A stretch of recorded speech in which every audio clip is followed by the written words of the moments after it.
Hello बच्चों, pathfinder का kinematics का एक बहुत ही शानदार क्वेश्चन बच्चों डिस्कस करने वाले हैं। अ बॉल इज थ्रोन, एक बॉल को वर्टिकली फेंका गया और एक किसी फिक्स्ड पॉइंट से डिस्टेंस मीटर में इस तरह से वेरी कर रही है। 6√5 है, फिर घटते घटते 6 है, फिर 10 तक गई है, फिर 6 है और फिर इस तरह से 6√5 तक गई। तो इन्होंने पूछा है कि वर्टिकली एक बॉल को वर्टिकली फेंका गया, वर्टिकली ऊपर फेंका गया और किसी फिक्स पॉइंट से डिस्टेंस इस तरह से वेरी कर रही। तो मान लेते हैं बच्चों किसी पॉइंट से वर्टिकली थ्रो किया गया होगा पार्टिकल को ग्रेविटी में, जी डाउनवर्ड है, ठीक है। अच्छा, अब मुद्दे की बात यह है कि जो डिस्टेंस है वो किसी फिक्स पॉइंट से पहले घट रही है, तो हमारे मन में ये विचार आ सकता है कि वो पॉइंट कहां लाई करेगा।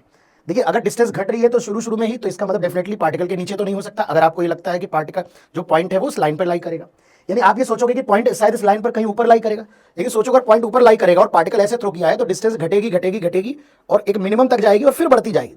दो बार मैक्सिमम मिनिमा नहीं होगा। आप देखिए, यहां पर घट रही है और घटने के बाद फिर बढ़ रही है और फिर घट रही है। इसका मतलब डेफिनेटली वो पॉइंट बच्चों इस लाइन पर ऊपर लाई नहीं करेगा। तो इसका मतलब पॉइंट ऑन द लाइन नहीं हो सकता, पॉइंट कहीं बाहर होगा। तो मान लेते हैं पॉइंट बेटा ये है वो फिक्स पॉइंट पी। अब आप अगर ध्यान से देखेंगे बेटा, तो जब इस बॉल को इस लाइन पर थ्रो करोगे तो ये बॉल जब ऐसे ऊपर जाएगा तो ये डिस्टेंस, इनिशियल डिस्टेंस ये हो जाएगी 6√5 उस पॉइंट से, और ये डिस्टेंस घटते जाएगी और जो परपेंडिकुलर डिस्टेंस होगी वो मिनिमम होगी, जो कि 6 है। यहाँ पर देखिए, घटते घटते घटते घटते 6 पे मिनिमम हुई है और 6 पे मिनिमम के साथ फिर ये जब पार्टिकल और ऊपर जाएगा तो डिस्टेंस बढ़ते जाएगी और जहां पर इसकी फाइनल वेलोसिटी 0 हो जाएगी वहां पर ये डिस्टेंस फिर से मैक्सिमम अचीव करेगी। लेकिन ये वाला वैल्यू कितना है बेटा, 10 है, ठीक है। और जब ये पार्टिकल वापस नीचे आएगा तो आप देख सकते हैं यहां से वापस नीचे आएगा तो फिर डिस्टेंस घटेगी, यहां तक घटते घटते सेम डिस्टेंस यहां पर पार्टिकल अचीव करेगा तो सेम डिस्टेंस 6 होगी बेटा। पार्टिकल जब यहां पहुंचेगा और फिर जब नीचे जाएगा तो डिस्टेंस अगेन ये बढ़ना स्टार्ट हो जाएगी, बढ़ना स्टार्ट हो जाएगी। जैसे जैसे नीचे जाएगा ये डिस्टेंस बढ़ती जाएगी और उस पॉइंट पर पहुंच जाएगी। इसका मतलब पार्टिकल इस तरह से थ्रो किया यहां से यहां, ये 6√5 है इनिशियल डिस्टेंस, ये मिनिमम 6 है परपेंडिकुलर डिस्टेंस यहां पर बच्चों, और ये 10 तक गया। जब ये हाईएस्ट पॉइंट पर गया है तो घटने के बाद फिर ये मैक्सिमम 10 लोकल मैक्सिमम अचीव किया है और फिर जब पार्टिकल नीचे आएगा तो फिर ये मिनिमम है और फिर ये जब इसके नीचे जाएगा तो ये 6√5 पर जाकर के बॉल गिरेगी, ठीक है।